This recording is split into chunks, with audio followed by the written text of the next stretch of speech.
agreed time, 12 minutes early. So I think we can start. I'm Stefanos Gandolfo. I'm the director of Columbia University's Global Center here in Athens. And first of all, I would really like to thank IDIS and Columbia University for its very warm hospitality. Is it maybe better without the microphone? No? Okay. Because I'm hearing that reverb, so I was just wondering if it's annoying people. So a very warm thank you to IDIS and Panteion for its warm hospitality, and to the Harriman Institute of Columbia University, and to Alex Cooley personally for supporting this event and making it a reality. I would like to welcome all of our students from Columbia University who are here in Greece in a study trip that they've been here for the past week. From what I hear and from what I've seen, it's been a very exhausting few days, but very packed, very full. We have two groups with us. One is from the School of International Public Affairs, and the other one is from the School of Social Work. Both groups are focusing on migration issues and had a series of meetings and site visits with a whole range of institutions, from the Ministry of Migration and Asylum to universities, NGOs, think tanks, migrant reception centers, and meetings with representatives from U.S. embassies. All of these meetings, I think, underscore the emphasis that Columbia places as a university of learning with and from the world. So really being engaged and trying to learn along with local partners. I would like to thank personally Surak and Walter Miller, the two faculty. They do deserve this enthusiastic applause, because they've really put in a lot of very hard work in order to put this fantastic schedule for the students. And it is exactly this kind of co-creation of knowledge that is being done over these past few days here in Greece that is really the reason why we're here as a Columbia Global Center. And this is the kind of activity that we want to see in the future. So any students that would like to continue their engagement with Greece, I want you to know that the center is here to support you in any way that we can.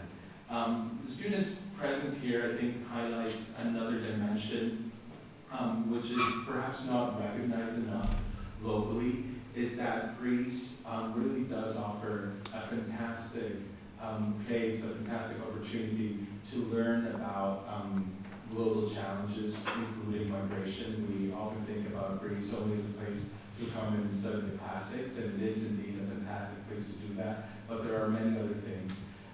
And I think what this highlights is that there are opportunities for the local academic community in collaboration with global networks to produce indigenous forms of knowledge that can inform policy on crucial issues such as migration.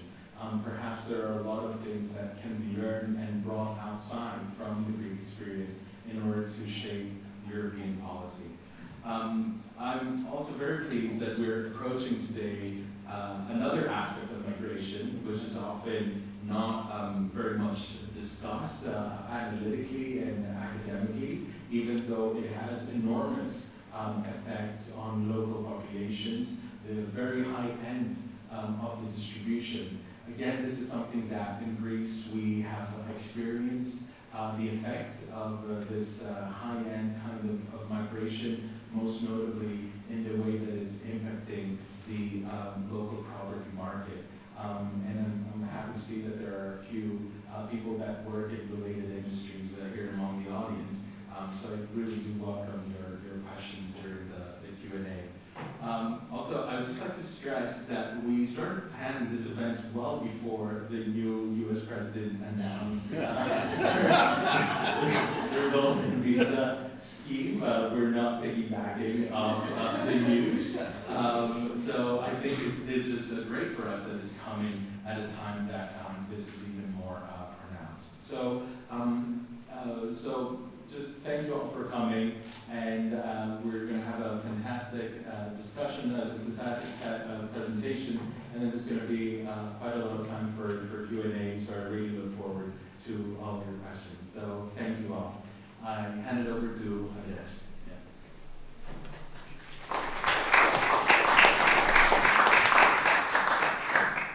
Thank you, Stefanos. Dear friends and colleagues, dear students from Columbia, it's a privilege to welcome you on behalf of Panteion and the Institute of International Relations that is hosting this event today. The relationship between Panteion and Columbia University has been growing very in an accelerated rhythm in the last 3 years or so. And I have to say, yet once again publicly, that the architect of that collaboration has been Alex Cooley. During the course of these years, Alex has proven to be not just a valuable academic partner, but a dear friend. And this I want to emphasize. Then the Athens Global Center came, Stefanos, his wonderful team that helped us organize this, and his energy and his entrepreneurship. And we are pretty much certain that in the coming weeks and months we will be able to announce even stronger collaborations between the two institutions that delve into a number of areas of interest for both Columbia and Panteion. And one of these areas of common interest is, of course, today's topic, to which I'm going into directly. What does it truly mean to be a citizen in the 21st century? Is nationality still about identity, or has it become just another asset class, bought, sold, and leveraged like any other investment? Today, we will dive into one of the most controversial and rapidly evolving aspects of global mobility, golden passports and the global market for citizenship. This phenomenon challenges our traditional understanding of nationality and raises critical questions at the intersection of geopolitics, geoeconomics, and geoculture. Citizenship by investment programs are more than just financial transactions. They are strategic tools for both individuals and states. For small nations, they can be an economic lifeline.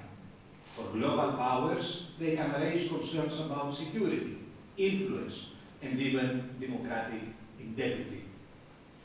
The European Union has cracked down on such programs in Malta, Cyprus, and Bulgaria, citing the risks of money laundering and illicit financial flows. Countries like Russia and China view dual citizenship as a challenge to state loyalty, restricting participation in such programs. And as national security concerns take center stage, these programs are facing greater scrutiny, especially amid sanctions and rising geopolitical tensions. The market for citizenship is a billion-dollar industry with massive inflows into real estate and national budgets. For some small nations, these programs are a cornerstone of economic policy. For investors, golden passports offer a hedge against instability, tax advantages, and visa-free travel financial hubs. But the darker side includes the risks of tax evasion, regulatory loopholes, and capital flight, driving international pressure for greater transparency. Citizenship has been traditionally tied to birth, blood, and belonging, but today it is increasingly treated as a commodity. Does this commodification dilute the meaning of national identity? How do native-born citizens feel when others can effectively buy their way in? We stand at a crossroads. With golden passports, will golden passports remain an exclusive privilege of the wealthy, a vital economic tool for small nations, or a growing concern for regulators? How will global power dynamics shape the future of citizenship as a tradable asset? To help us unpack these and other pressing questions, we have an outstanding panel of experts with us today. It is a privilege to welcome Kristin Surak, Associate Professor at the LSE and author of the Golden Passport, who will provide us a 15 minutes overview of the findings from her book and key trends in that market. Makarios Drousiotis, an investigative journalist from Cyprus, who will present the findings from his work on Cyprus' Golden Passport scheme. And last but not least, our valuable academic partner and dear friend, Professor Alexander Cooley, Professor of Political Science at Columbia University, who will explore how these programs intersect with global power and elite networks. Without any further ado, I give the floor first to Kristin for a 15 minutes presentation.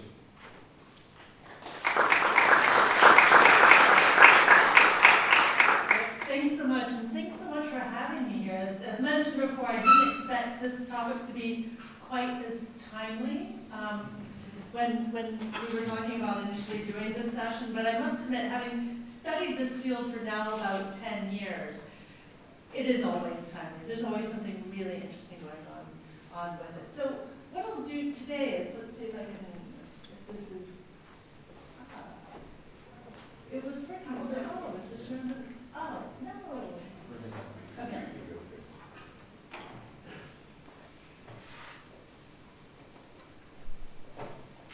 Is there okay? So I'm going to, okay. Well, let's see. We'll see how it goes, because I'm not actually sure what order the slides are in, so it'll be a little bit exciting for me too. So what I'll do is I'll talk a little bit about this book if you go back. So this book, which I published last year, 2023, with Harvard University Press, The Golden Passport, Global Mobility for Millionaires. If you go to the next one, which I address this thing of citizenship by investment, the sale of citizenship to the wealthy. Has anybody, is anybody familiar, how many people in the audience are familiar with this? Okay, so let me give a little bit of background then. So these are formal programs set up by governments where you invest in a country or donate to the government and get citizenship. And the investment types and the donation amounts are all specified by law. And it's usually something like investing in real estate or investing in a business or donating a certain amount to the government. Ranges anywhere between 100,000 US dollars to right now the top of the line is about €1 million. And you become a citizen in a pretty straightforward manner. There's an application process, of course, but you can go to a government website and learn about these programs, and anybody who ticks the right boxes can do this. So these programs, as you can see in these sorts of things, this is the space of the global citizen. And there's a number of countries that advertise this.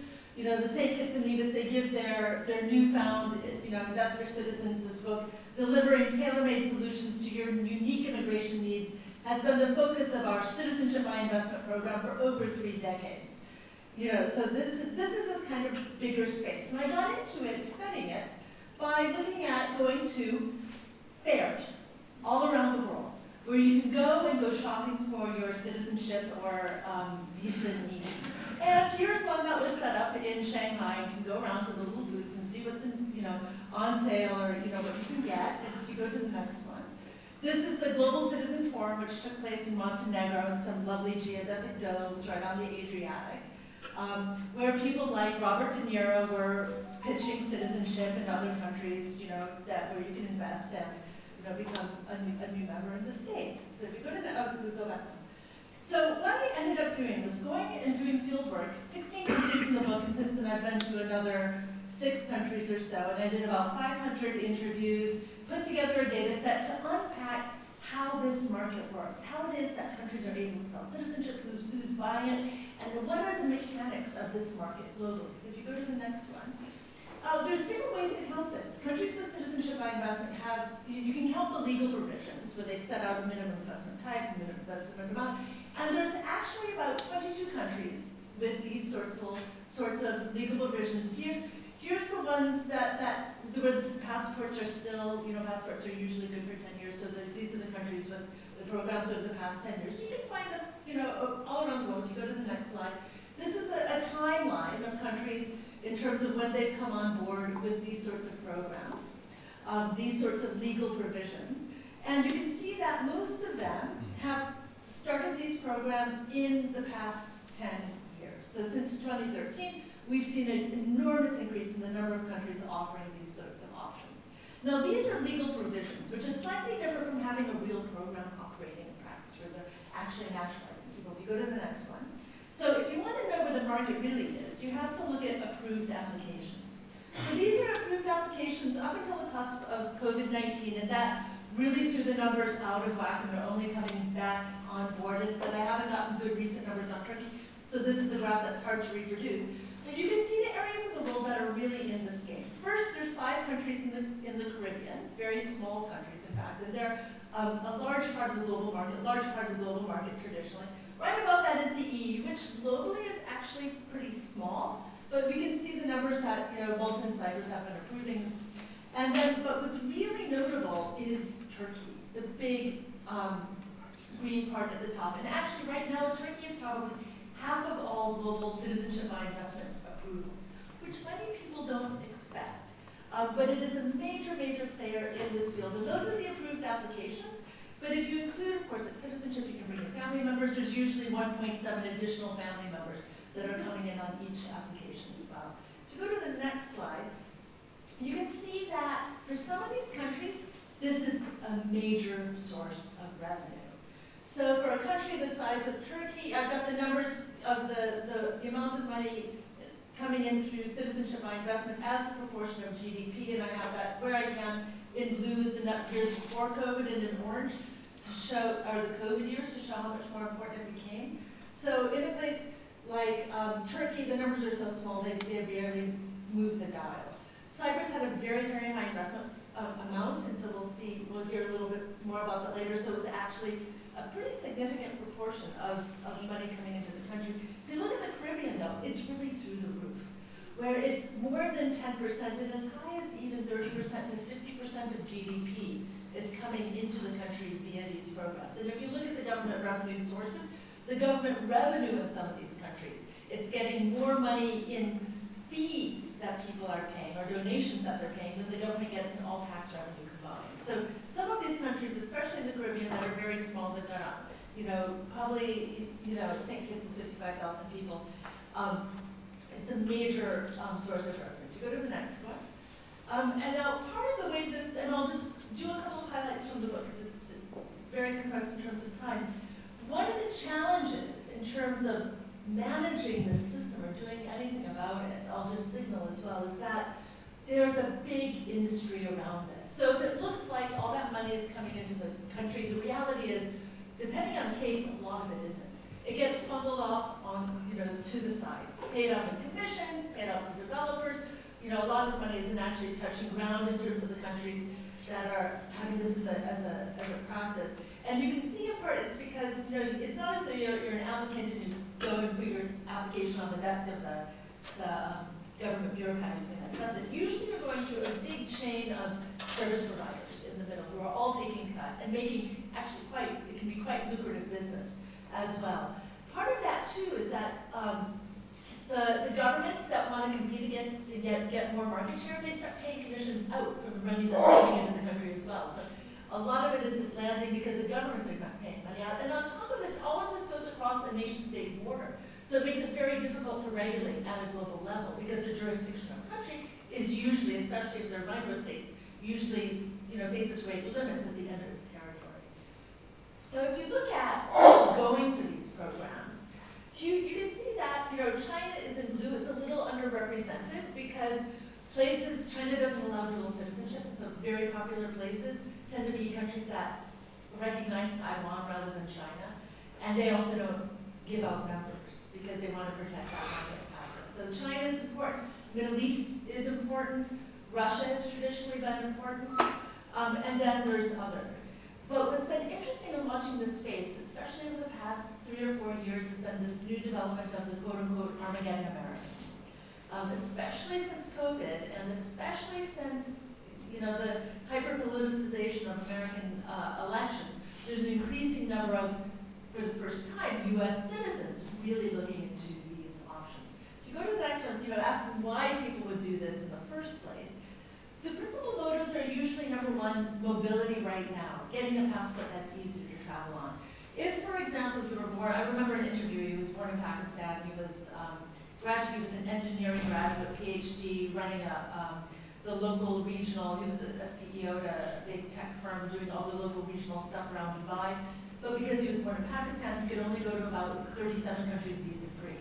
And so, he got citizenship in a Caribbean state because it was just simply easier to get the visas and to travel. So a lot of people think about present mobility. That can also be visa-free access to the Schengen zone or citizenship in an EU member state, which is considered the biggest prize because you get the rights of being a citizen in basically 27 countries all for one.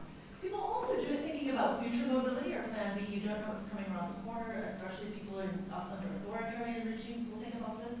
There's also lifestyle opportunities people talk about in the interviews that I did. There was one person who was from an Asian country and he thought that he would not have good employability in Europe because of his Asian passport. So his parents bought him citizenship in a European country because of employability. And then finally there's business opportunities and wealth structure. And that's kind of complicated. We'll hear more about a lot of the problems that can happen around that.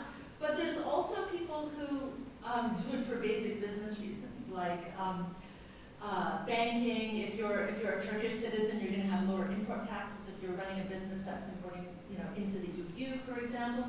So there's a number of fairly legitimate motives that probably dominate a lot of this stuff. Although we'll hear about a lot of the problems that can emerge too. So that and then I'll just flag this too in the book. There's a lot of things. These are small numbers. There's only about 50,000 people who get citizenship through these programs annually. But they can tell us a lot and have us think a lot about changes in citizenship in the 21st century. So one is citizenship and inequality. So we often think about citizenship as being about equality and about the rights it gets you inside a country. However, if we look at this domain, we see that it's fundamentally about inequality. It's about the inequalities in terms of what your citizenship at birth gets you globally, in terms of what you can do depending on where you were born. And part of that's also because citizenship is a sticky status. It's very difficult to shift. You take it with you wherever you go, which is unlike many different legal statuses that we have. So it's the intersection of intra-country inequality. Of course, you have to have the money to be able to pay for this, with inter-country inequality. Big differences in what citizenship gets you globally, depending on where you are, that really makes this market in the first place, which in the end is about what citizenship gets you, not inside a country, but what it gets you globally. People are interested in moving to these countries in most cases. They want the rights that your citizenship gets you as a global person. And just very, very quickly, you can see that not only people are being strategic about citizenship, but countries are too. We can talk a little bit about that later. I wanted to wrap up then, talking a little bit, so that was golden passports, people getting citizenship, but there's also golden visas, people getting residence. And I wanted to do a little bit, last couple of minutes, on the Greek golden visa program, because obviously this is something very close to home. And it's actually a pretty big program globally as well. So of course, citizenship is different from a visa. In Greece, you only get the visa, but currently, so if we look at golden visa programs like the type Greece has, they're very popular. About 61 countries and 5 dependencies have these sorts of programs. So you can find them all over the world. If you go to the next one, Greece's program, it launched in 2014. You get a 5-year visa. It's renewable if your investment is maintained. And you can see currently there's 5 different investment types you can do. Real estate, business, government bonds, bank deposit or shares. The minimum amounts range between $250,000 to upwards of, I think the top is $800,000 or so, but to get a residence permit in Greece. Go to the next one. Globally, it's hard to put together numbers because if you think 61 countries and getting numbers from all of them, and some of them are authoritarian regimes, it's very difficult. So this is just a selection of the cases where I can get approval numbers. Now what's important in looking at this one is the big green space. What country is that? UAE. United Arab Emirates has one of the biggest golden visa programs in the world, but it's a mixed bag. So you can invest in real estate, get a visa, but it's also highly skilled, highly talented people who come in. So it's a major part of the global market. But if you go to the next one, if you take out the UAE, because it's kind of a mixed bag, here you can see what it is globally, and I've broken it down by region. You get you get Latin America in orange, you get Asia in kind of the tealish blue-green right below it. Below that, in the darker green, is Oceania, so Australia and New Zealand. Then you get the red, which is US and Canada. You can see the US's program is actually fairly popular globally. There's a cap on the numbers. It does have a golden visa program right now. Below that, in purple, are the EU cases, with Greece highlighted in red. So in terms of the countries I've been able to get numbers for, Greece is actually quite significant in terms of approved cases. If you go to the next one, we can skip that. You can see that the EU is quite important globally as well. Within the EU, there's 11 countries that have this, including Greece. And then if you look at the annual approvals within the EU, there's ups and downs depending on which countries have these sorts of programs, but these are pretty thorough numbers except for the last 2 years because Spain stopped reporting, and Spain is probably going to close down its program, and Malta has also been kind of hazy on reporting, but even within the EU cases, Greece is a very notable proportion of them. If you go to the next one, if you break down the numbers, you can see in yellow is the number of applications submitted, in blue is the number of applications approved, and green is the number of applications renewed. So every 5 years, you're going to have to renew your applications. Now, what's interesting in looking at this, so if you want to look at the total numbers, you have to look at the blue bars. And that will give you the number that are being approved, and some years you're getting 4,000, which probably means about 10,000 individuals when you start thinking about the family members too. What's interesting though is this huge growth in the yellow bars. So the government has vastly slowed application processing. There's now about an 18-month waiting period after expect to see an approval. And that's been driving down the numbers. So the government might be deliberately slowing down those sorts of rates in terms of trying to manage its program and keeping it a little bit smaller. If you go to the next one, here you can see the countries of origin. Massively, the most current numbers are at the very bottom, that's 2024, 2022 at the very top. China is now, it used to be higher, but now it's about 50% of approvals. Then we get a large number of Middle Eastern countries. Turkey is in, the green one, the large green one is other, but Turkey is in yellow, and that's a substantial proportion. Lebanon is in purple, also a substantial proportion. And at the very far side, the beginning of the green bar, are all the Armageddon Americans. There's actually more US citizens looking at Portugal than Greece, but there's a growing number looking at Greece too. And this is where Greece sits globally. It's a long scale, so it's a little bit compressed because the Trump gold card, which he's proposed to bring in at $500,000 or $5 million US dollars. Currently, you can get a gold visa in the US for $1 million. Greece is $250,000. You can see it right in the middle. Globally, you can, within the EU countries, it's on the cheaper end, but globally, it's pretty much in the middle. The US would, is going to quintuple its price point and go up to $500,000. But this is the point for concern. This is the final slide too. So these are old numbers that I haven't been able to update this yet. But if you look at, so in Greece, real estate has been by far the most prominent investment type that people select. And if you look at the proportion of foreign transactions within the real estate market, you see about 50% in 2018 of those of the transactions in the real estate market were foreign. If you look at the proportion of golden visa transactions within that foreign transaction amount, it was about 70%, which means that the golden visa program in 2018 was about a third of the real estate market that was changing hands at that point in time. So that was, then COVID hit and it had a big impact, and of course there have been a lot of changes in the Greek real estate market since then. But it is something that I think needs to be very closely monitored as well. So if you go, and that's about it. The final slide is just showing the Greek government has responded by making it much more expensive to invest in Attica, Thessaloniki, Mykonos, Santorini. It's taken Athens out of it, and it's made the cheaper options. into ones that are supposed to encourage development, but whether the true impact on the real estate market is, that remains to be seen. So I'll wrap up there. I don't know if there's a final slide. If you're interested, I do have a lot of research, a lot of different sorts of papers on this space, and you can go online, go to my websites, and download them.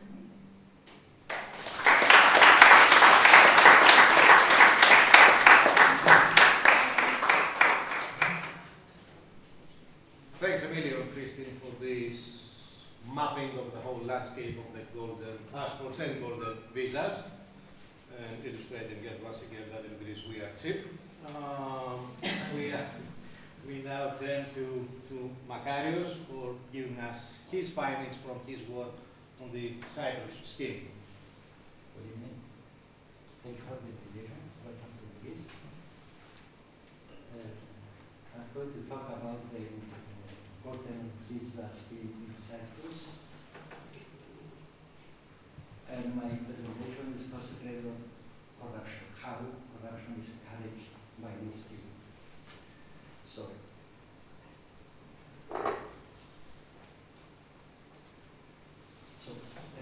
The Cyprus program was launched in 2015. Then Cyprus experienced a significant financial crisis. The banking sector collapsed. For the first time in the financial history, a bail-in was implemented, meaning a reduction in deposits to recapitalize the banks. All economic activity in Cyprus was frozen, and the government decided to introduce the Cyprus investment program to attract foreign investments in the country.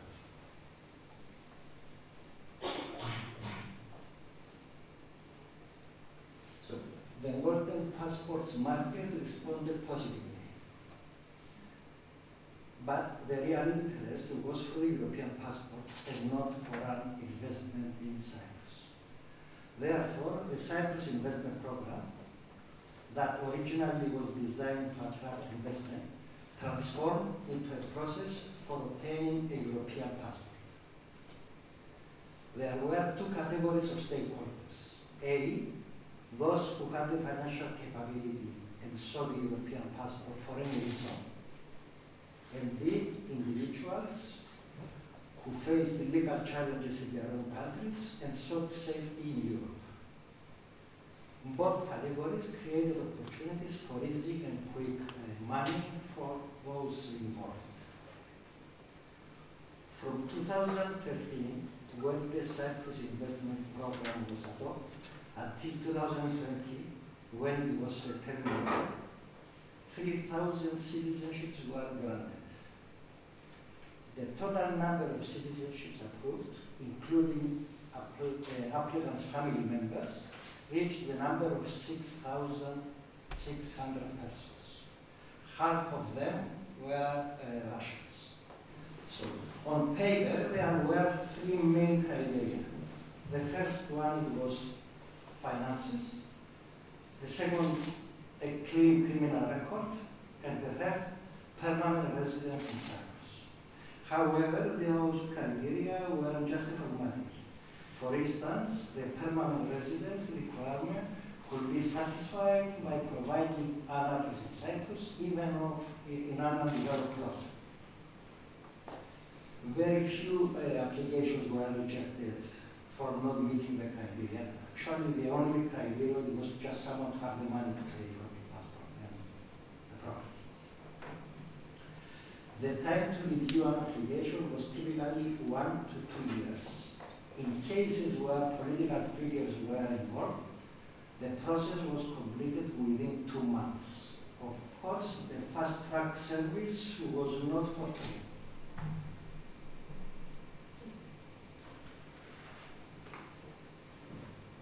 At the initial phase of this scheme, a 5 million investment was required, plus ownership of a private residence worth $500,000.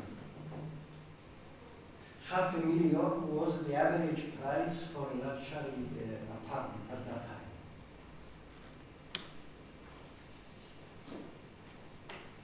So, luxury apartment was sold between 2 and 2.5 million. Yes, okay. Yes.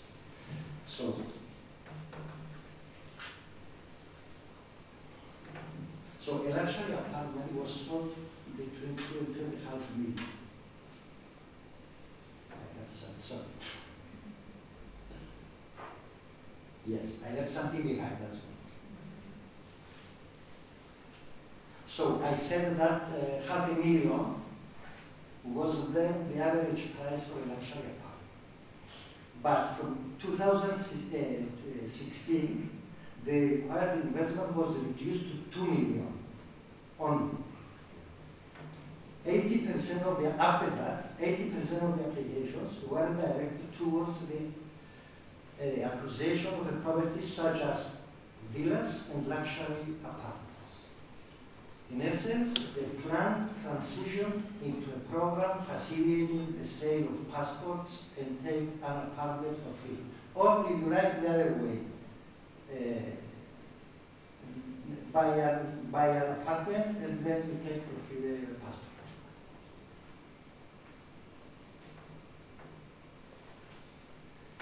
So, after 2016, when they changed the rules, a luxury apartment was sold between 2 million and 2.5 million. This was the Cyprus investment program minimum financial requirement. The price of the apartment was the price that the apartment was sold. It was 3 or even 4 times above the actual market value. Of course, the buyer was aware that the property he was buying was overpriced, but in reality, they were interested in buying a European passport and not property in Cyprus.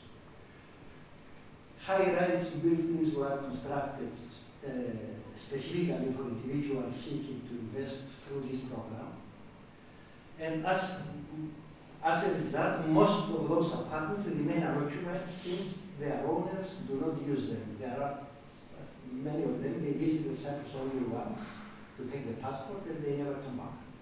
And those buildings are still unoccupied. Although the Cyprus investment program was created to stimulate investment, its effect on growth was minimal. As I have already mentioned, from 2016 onwards, the program transitioned to luxury apartments and villa selling business. A study made by the Ministry of Finance reported that from 2016 and 2019, for 3 years, around 10 billion euros were invested through the Cyprus investment program. However, the impact of this program on GDP was modest.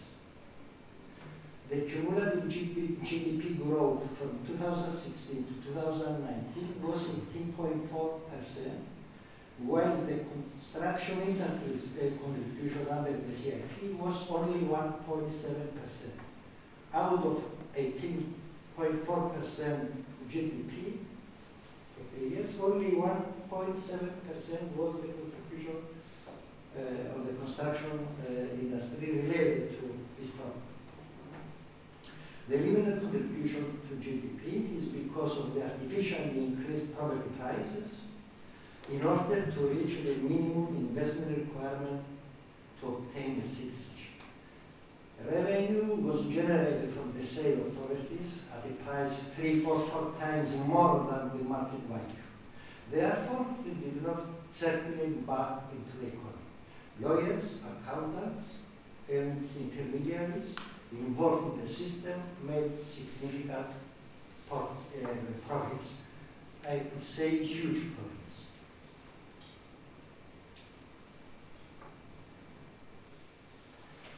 There have been many reports in the international press about criminals who naturalized Cypriots through the modern passport scheme.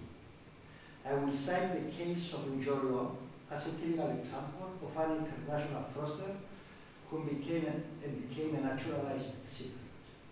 Njolo is considered to be the mastermind of a scandal involving the fraud of $4.5 billion from an investment fund in Malaysia. He sought protection from the Malaysian authorities through the acquisition of Cypriot citizenship. In May 2015, John Law signed an agreement with Harriman Partners, a firm specialized in the golden passports industry. John Law paid $6 million to obtain Cypriot citizenship.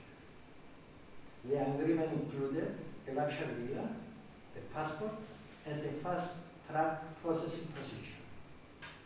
He signed a contract to buy a villa worth less than $1 million for €5 million. His application for citizenship was submitted prematurely. Actually, he was on the run and he was pushing for the application, and failed to meet any of the established criteria. The contract to purchase the villa was invalid.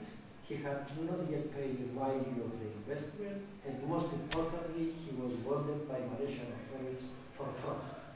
However, his application was approved within 2 months, and the passport was personally handed to him by the Minister of Interior.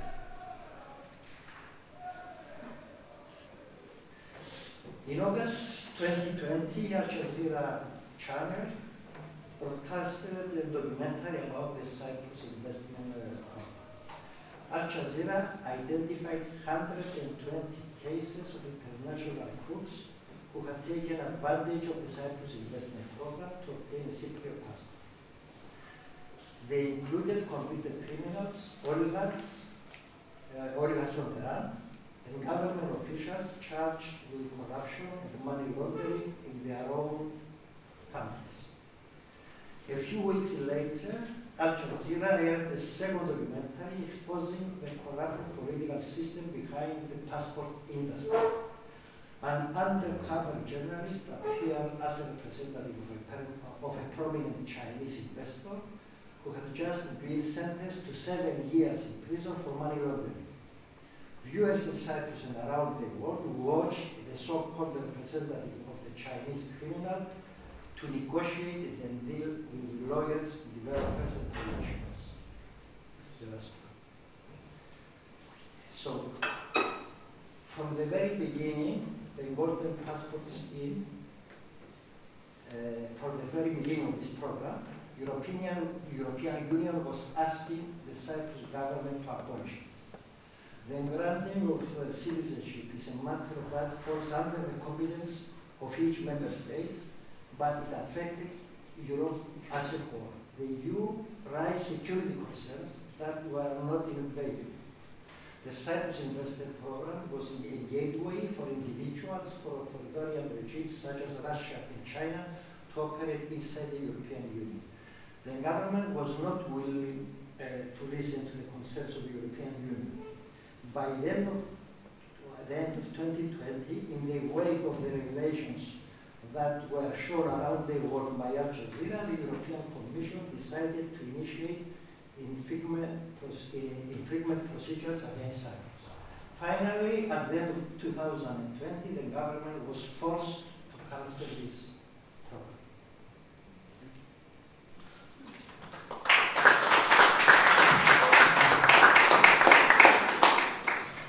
Good evening, everyone. It's a pleasure to be on the stage with two such distinguished investigators and researchers of this program. My own research agenda is more tangential to the golden visa issue, and again, I'd like to thank both IDIS and CGC and the staff for putting together this event. So I think my contribution is to talk a little bit about how the golden visa, golden passport issue has become implicated in two related research streams that I have. The kind of global evolution of global anti-corruption norms and understanding on the one hand, and then two, quote unquote, great power competition, but in reality, US-Russia relations over the last 10 years, right? And you see this issue intersect, magnify, create spaces, create opportunities. And now with Trump, we have like the final ultimate twist, which I'll talk about at the end of my remarks. So what do golden passports, golden visas have to do with anti-corruption?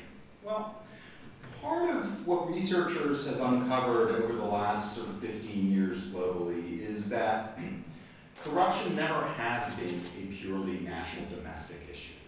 For a very long time, especially during the 1990s, we were led to believe that the world has clean countries and dirty countries, right? And that we can rank them. And in fact, Transparency International, a very popular, very authoritative NGO, came out with its Corruption Perceptions Index, right, based on business surveys in the mid-1990s, and that sort of set our understanding, again, of clean countries and so-called dirty countries. What the evolution of the norm missed, and that included the sort of creation of the OECD Anti-Bribery Convention, the UN Convention, all of these, by the way, I'm not pro-bribery, just to put that out there. I'm just saying how we understood corruption. We came to understand corruption as bribe-taking by public officials domestically within states, right? That's how we analyzed it. And this understanding of corruption then fed into a kind of understanding about what are the inhibitors of development, right? Well, obviously corruption is one of those, right? The reason that these societies developing countries aren't developing is because they are corrupt, right? They have bad governance, they have poor governance, right? And so you saw anti-corruption programs in the 2000s become an ingrained part of all of the IFIs, the World Bank, the IMF, and so forth. So I say all this because actually corruption and kleptocracy has always been global in its scope, right? But for the longest time, we just studied it sort of nationally, right? Think about this, to sort of like the list of very good reasons that Kristin put on here. If you are in the ruling elite or part of the ruling family of a country, and we'll say it's probably not very democratic, some sort of dynastic kind of rule, you understand very well that your own wealth that you've extracted, that you maximize, is actually quite fleeting. It's quite tenuous. If you or your family were to lose power, you would also lose your holdings, right? The next sort of president could just, with a stroke of a pen, sort of say, nope, you are out, we're taking your assets back for the people. So, what do you do to guard against that?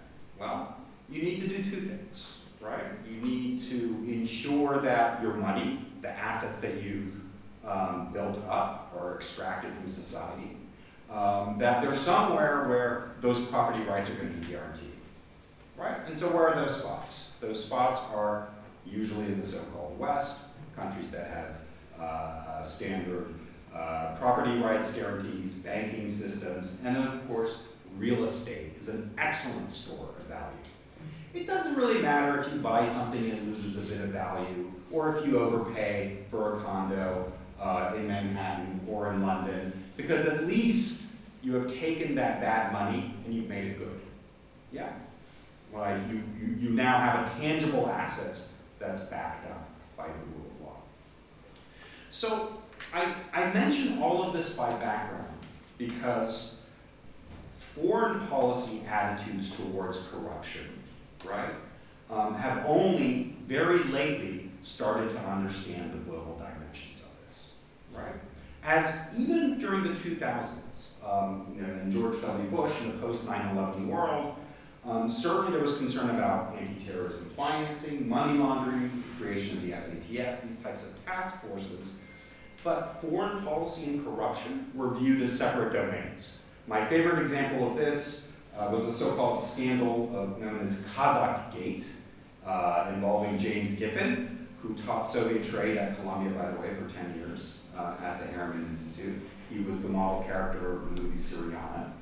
And Giffen had structured a set of energy deals for the then Kazakh president, Nursultan Nazarbayev, and basically had created large channels of bribery for all of the oil majors pay to play. Not surprising, Kazakhstan is a post-Soviet country. So Giffen was indicted. This was a big sort of stain on him in Kazakhstan too. And periodically, and of course, Dick Cheney was an oil guy, quite understanding of the sector in these deals. And periodically, Nazarbayev would go to the US and he would say, why can't you make this Kazakh thing go away? This Kazakh gay thing. This is really inconvenient for us. It's really embarrassing. And the first, Bush administration would say, we can't do this. There's a complete wall separation between us and the DOJ. The DOJ is prosecuting the Foreign Corrupt Practices Act. The executive does foreign and national security policy. We hope it turns out okay for you. Well, in the end, the story is really fascinating if you want to get into case law, because Giffen himself, his trial was delayed for 6 years. In the end, a judge fined him minimally and accepted his defense that he had facilitated these bribes, but he was acting on behalf of U.S. interests in doing so. So it's a very strange twist of the SCPA. So I mention all this because over the last 10 years, we have seen a complete change in this so-called wall of separation. Certainly on the US side, increasingly on the UK side, more trepidation from the EU side. So US foreign policy has incorporated anti-corruption work until now, right, into its foreign policy goals. And so some of the tools, targeted sanctions, the so-called Magnitsky Act that started in Russia and now is global Magnitsky, it's supposed to level individual sanctions, which means freezing bank accounts, right, and assets and travel restrictions. Get back to what are the two things authoritarians really need? They need to be able to move their money and they need to be able to escape, right, along with their families. They need to get them out, right? So targeted sanctions have really become in vogue over the last 10 years, right? And that is like one of the most powerful anti-sanctions tools that you have. In the Biden administration, you saw the formal national security strategy that countering corruption went in there. And actually, for the first time ever, the Biden administration too started going over what it considered to be enablers of grand corruption, right? Sort of a recognition that, yeah, corruption's globally, and you have all of these service providers, perfectly legal, who enable these kinds of dynamics. And who do they include? Shell company providers, right? Which is the largest source in terms of unrestricted, unaccountable shell companies in the world. It's not the kinds of places on Kristin's Caribbean map. It's actually 3 states in the US, right? Wyoming, Delaware, and Nevada. And we know this through a colleague of ours who's done the experimental studies, sending unsolicited emails to see if you can get a shell company without ID. Those 3 states will give them to you at a much more likely rate than anywhere else in the world. So there was this understanding, okay, now we really need to clamp down on the facilitators, right, the enablers. So shell company providers, lawyers, accountants, wealth managers, we're all gonna make them liable if they knowingly facilitate corruption, if they don't conduct their due diligence, right, you're gonna be accountable. There was a massive battle with the American Bar Association over this, by the way. Right, that opposed it, saying no, client confidentiality is absolutely paramount, and it actually ripped the ABA apart. Eventually, the ABA relented, and they got on board. All of this led to some landmark pieces of legislation that you had Corporate Transparencies Act, which mandates no more shell companies in the US, or that shell companies have to declare their beneficial ownership, as well as enhanced expansion of the Foreign Corrupt Practices Act to include foreign officials. And in general, this kind of really deep belief in, okay, we realize we also have a problem at home in facilitating this. Where this intersects with global politics was that the driver for getting tough on corruption came from relations with Russia, right? And in fact, this geopolitical competition with Russia, reactions that date from 2014, the annexation of Crimea, have been the major spur in a lot of this anti-corruption legislation and its incorporation into foreign policy, right? I'll give you one example very randomly. 2014, post-annexation of Crimea, the US Treasury starts putting the first restrictions on real estate acquisitions in all cash payments in the US, right? Called geographic targeting orders. And if you paid cash for a unit, all cash above a certain threshold, you would have to identify the actual buyer. And the first two markets that were chosen in 2015 were where? Miami and Manhattan, right? And since then, the program has been expanded. So we see steady use of sanctions. I would say a lot of the people in the sort of data Makarios has shown were actually avoiding sanctions, right, in that part, or were concerned about sanctions in the future. And then post-Ukraine, all of this goes up on steroids, right? We see all of a sudden the convergence of the US national security agenda and the anti-corruption agenda, and now trying to get really serious about cracking down on, especially sort of Russian oligarchs, right? So we see this international task force created to try and hunt down the assets, the yachts, the bank accounts, the real estate holdings of Russian oligarchs overseas. And we also see this attempt to create this kleptocapture task force by the Department of Justice to go after these oligarch assets here. At the same time, the more sanctions you level, the more opportunity there is in this global market for citizenship. So what are some of the examples that have come up today? UAE, right, where you see this explosion in CBI, right? So the UAE has become a hub of Russian citizens after the war has started. In fact, you see the kind of the shots of the yachts sort of fleeing, turning up in the UAE harbor. This has become a central money and financial hub for Russians. Then there's some unexpected ones too. Turkey was mentioned by Kristin. Now, the war didn't prompt this, it predated this, but all of a sudden, many of these applications for Turkish passports came from Russians, and especially IT workers, who voluntarily fled in Russia to try and get out of the war. Tens of thousands of them. In the end, some of them tried to make a go of Turkey.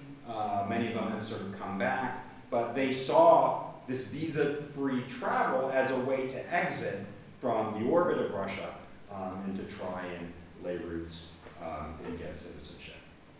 So we see this kind of convergence of the geopolitical and the anti-corruption. And the Russians on their side say this is all Russophobic, it's all targeted at us. You only enforce anti-corruption norms against Russia. You have it in for us, right? This sort of like it's very unfair, something that Trump likes to say. So I'll end this, and I'll say something more about Trump in the follow-up, but this is to set the scene now for sort of Trump's golden passport or golden card sort of announcement, right? So as part of the Biden administration getting tough on foreign policy, one of the things they did was try to get tough in the Caribbean, right? Sort of saying you can't have these anything goes kinds of schemes that also offer access to the Western Hemisphere and the US. There's a real scrutiny globally as to where the loopholes were that might enable this kind of sort of global mobility and sanctions evasion especially, right? And the UK joined in here too, sort of this concern about what was happening. Well, now Trump's announcement kind of turbocharges these schemes, right? We've gone from sort of the US policing this in a very selective way, right, with sort of Russia on their mind, sort of heading this entire anti-corruption infrastructure. But now it's clear that Trump wants this to happen, that the $5 million is not going to include domestic jobs provisions, right, like the other EB visas that it's replacing. And then, because now we're talking about, reminded of Trump's press conference, he was asked, well, what about Russian oligarchs? And he said, well, there's a very nice Russian oligarchs, right? They'd be welcome to partake. So I think analytically we can get into this, but the point is that this has to be viewed as one pillar in what is, I think, sort of the dismantling of this other anti-kleptocracy agenda, because at the same time as we've announced the golden cards, the Department of Justice has announced it will no longer enforce the Foreign Corrupt Practices Act, right, which has been on the books since 1977, and the U.S. Treasury has announced that it will no longer enforce the Corporate Transparency Act. So no more shell company regulation in the U.S., no more enforcement of overseas bribery and golden cards. That's sort of where we are in turn. And so we think about the positionality and what the sort of strongest power in the world now doing an about-face on this anti-corruption agenda. What are the implications of that for the rest of the world, right? For anti-corruption norm, for the acceptability of golden passports, right? Part of the reason the EU could really clamp down on Malta and Cyprus is saying this is, this is antithetical to all these anti-money laundering, counter-kleptocracy kind of norms and agendas that we have now. What are the knock-on effects? I don't know. Thank you, Alex.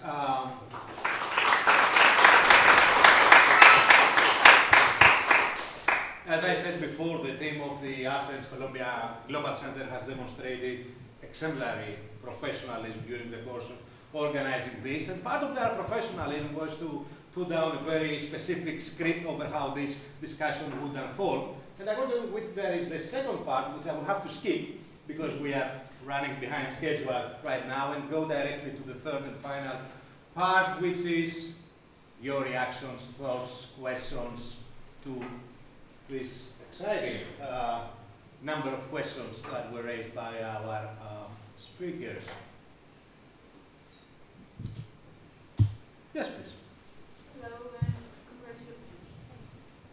Hello and congratulations to all for this amazing event and to all of you for your research. I wanted to ask Mrs. Surak, because I couldn't see quite well, you mentioned that Greece has about 250,000 of capital in need to get the golden visa, and US you mentioned it's a million. Okay, and which is the lowest? Which country has the lowest amount that you can get the visa, and which country has the highest? And you said that Greece is about in the middle, which is like the actual middle. Thank you. Yeah, that's a good question. I don't remember offhand which country is the lowest. Very low gets, so some places in Latin America, I think Brazil has a very, very low option called Viper, which is maybe about 20,000 or 30,000 US dollars, so it can come down as low as that. At the very high end, if I remember correctly, Singapore and New Zealand have had programs that have been 7 million, 9 million, but I think presently, if the US does have this program, EB5, it's $1 million. So, what Trump is talking about is basically old wine in more expensive bottles. If he brings it up to 5 million, it comes to a similar price point to, the UK had a program that was about $3 million US dollars, $2.5 million US dollars. Australia had a program like this. Trump talked about getting 1 million people each year. UK and Australia, which are somewhat comparable in some ways, they got a couple hundred applications each year. So when he talks about this as a way to solve the U.S. debt crisis or issue, I don't think that's going to happen. As kind of a follow-on to that, did you take a look at the financially independent means visas? So, I don't know if this is on. Anyway, so I am here from the U.S. on a financially independent means visa. The restrictions, it has higher restrictions, but the money is much lower. It's around 36,000 euro a year passive income. So do you find that to be cleaner Because, do you know what I mean as far as corruption and dirty money coming in? Cleaner, it's not really money going into the economy necessarily, except that I have to live here. Yeah, so if one looks at the wider, it depends on which point of view one's looking at and what that wider space is. So you can think about the wider space of, effectively pay to play or show that you have the means. There's independent means visas, there's pensioners visas, self-support is the same thing. You can hire yourself, you can form a company and hire yourself, that's another one. And then you have the citizenship by investment and residence by investment, which are, you have to demonstrate a path, you have to make a passive investment. So I was initially interested in this idea of pay to play, whereas independence means is more that you show that you have the income and you spend it. It's kind of like a long-term tourist sort of visa. So it is interesting.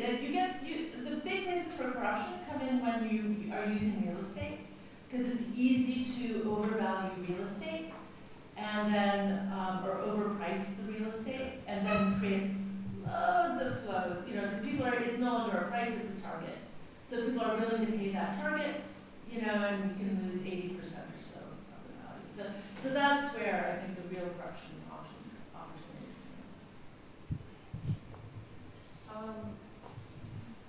Thank you so much. Very interesting.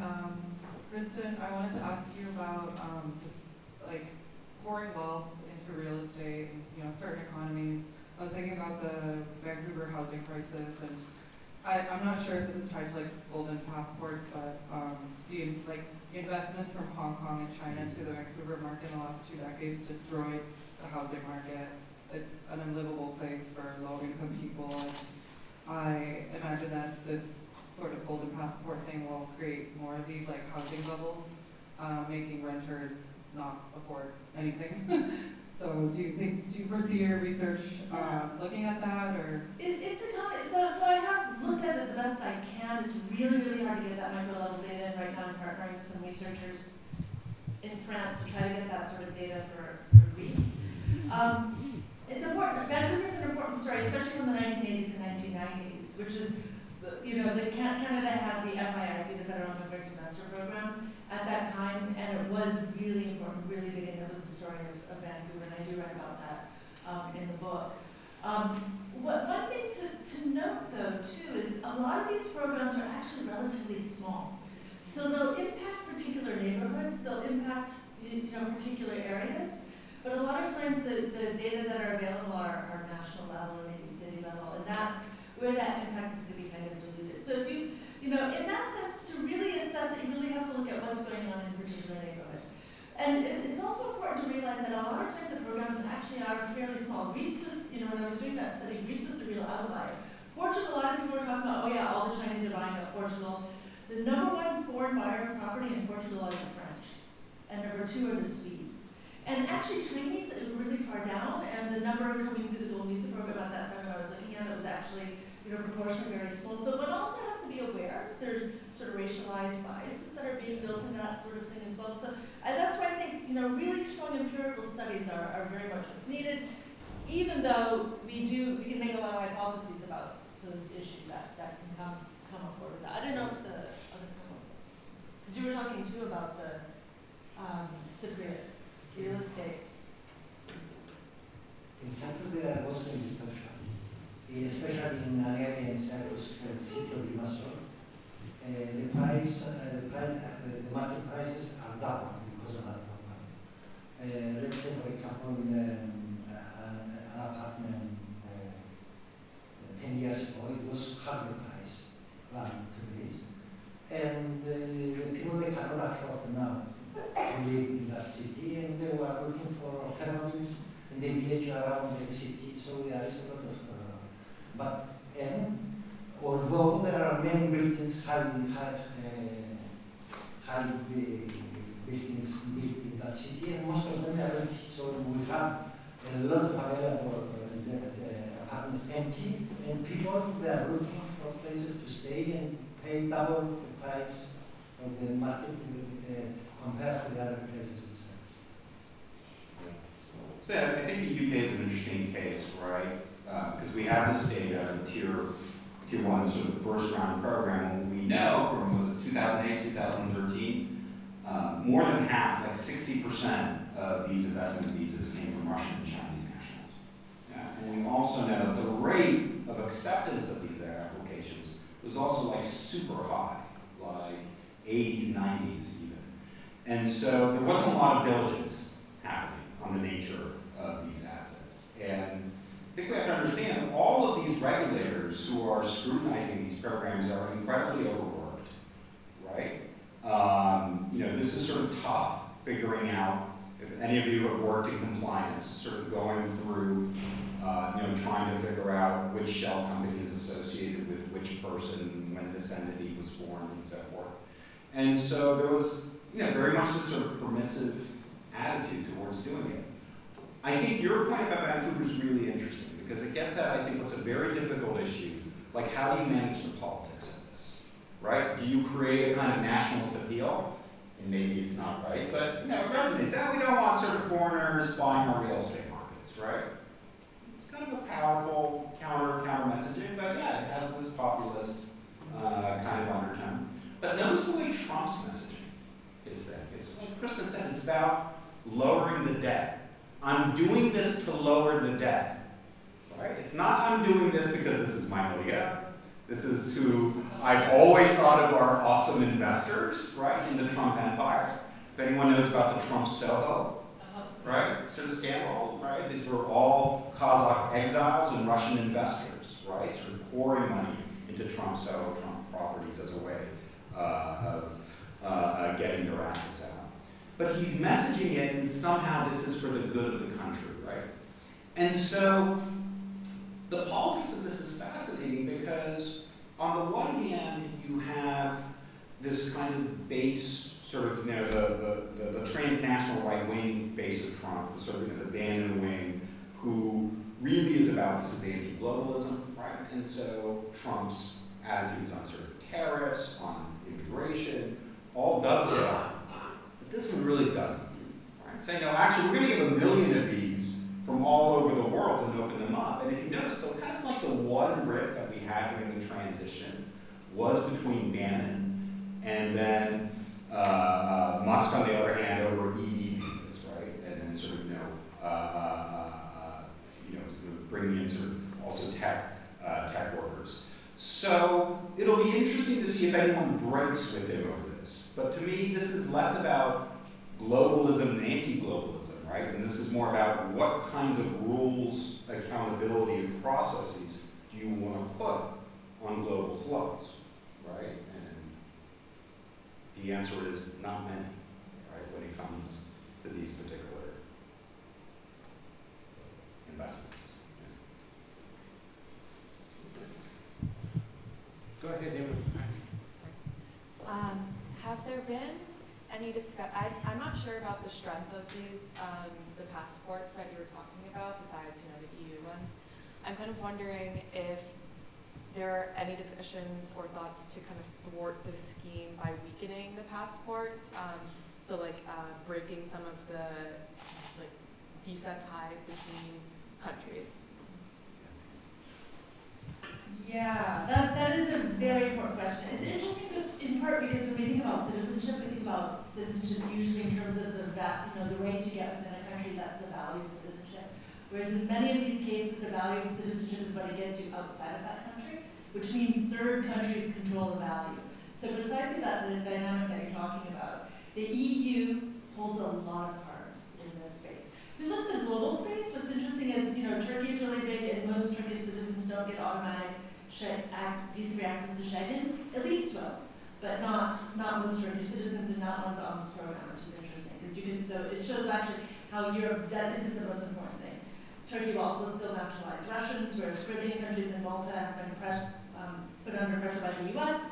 US takes its foreign policy and imposes it on the citizenship policies of other countries and they fall into line because it's so important. But Jordan and Egypt will also naturalize Russians. Before nobody was interested, now they are. No visa-free access to the EU, but it still is better than the Russian passport. But where the EU has the most leverage is in its periphery. So the EU is able to shut down programs in Moldova and Montenegro, countries in the accession process, by saying, okay, you want to stay on board in your trip to try to get to the EU, closed out these programs, terminated by, and it was successful in doing it. It's also been putting pressure on countries in the Caribbean, which have visa-free access to the Schengen zone in Europe, and they do sit up and listen when that gets threatened, because it's a key, part of the value of those passports. So yeah, absolutely. And so it's not, it doesn't account for the whole market, but it is a very important place of leverage. Thank you very much. From what I gather, there's a lot of agreement that many things go wrong in the rolling out of the schemes. I was wondering whether you share any best practices or lessons learned from context or settings or from your own research where things can be done in a way that golden passports can be leveraged for some sort of positive change. Does that be me again? I mean,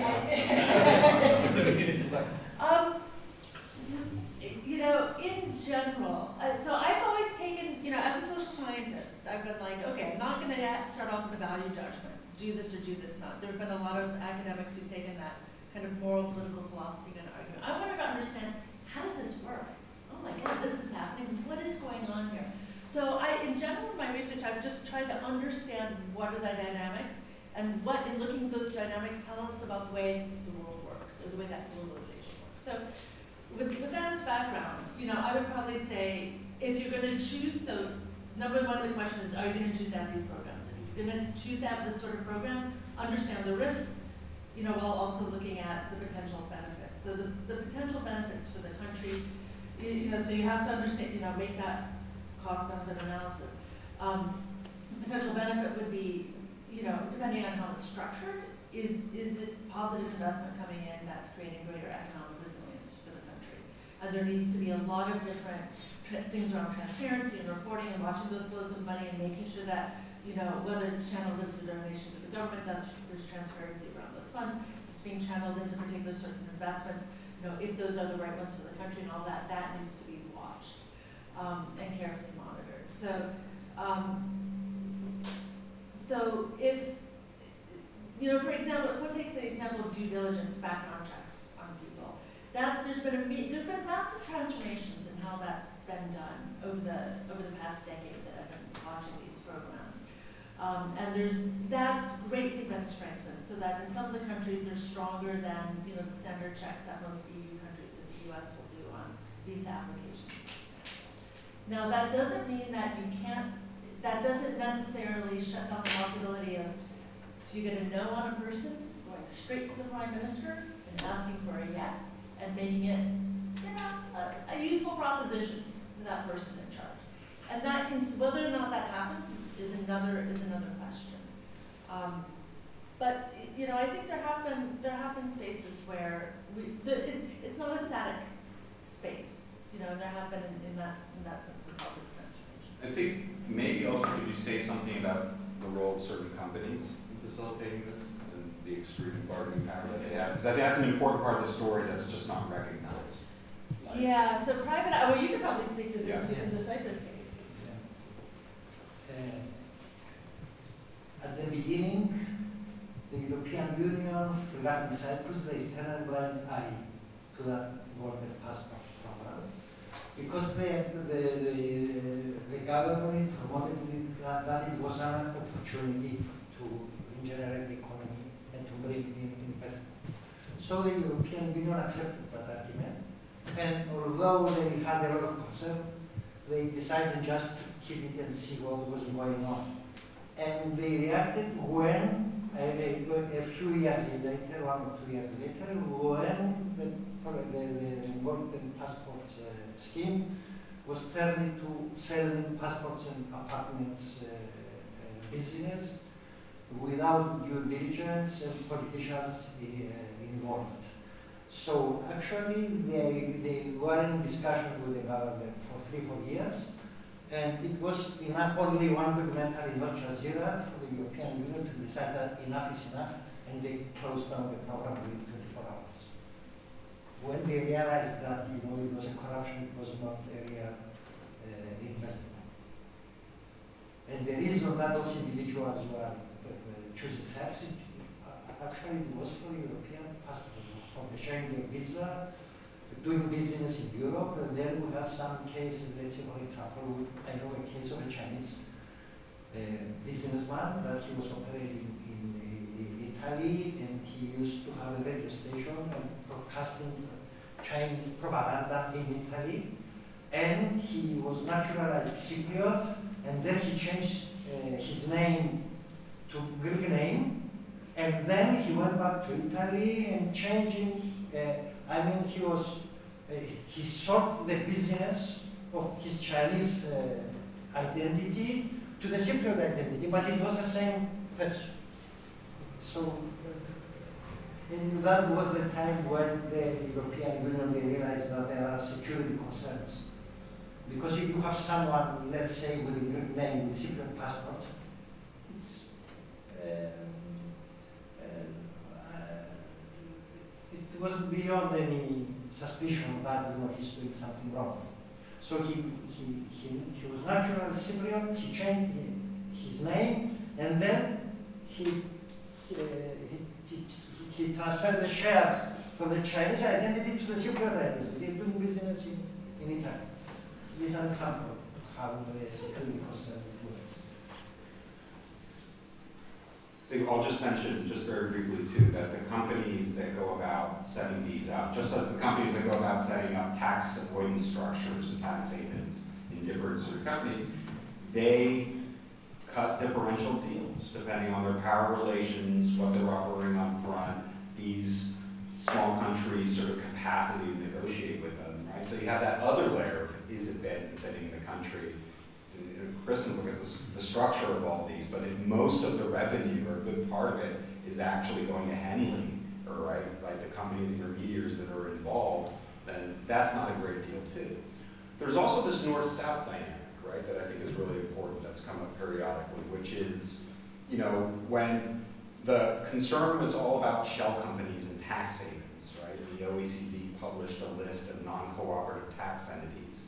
Everyone was out there, like Nauru and these Pacific Islands and Central America and Belize and all these places. But the places that weren't were like Liechtenstein, right? And Switzerland, right?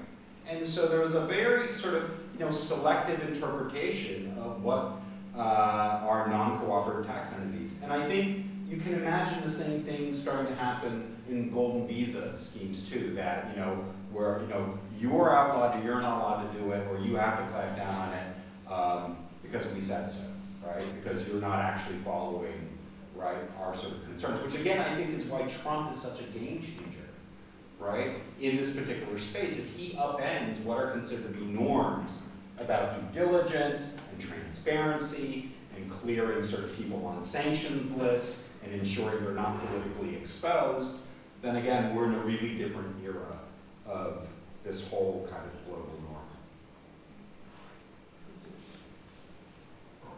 norm. Okay, that final question before we wrap up. Yes, go ahead. One final question for Mr. Drousiotis.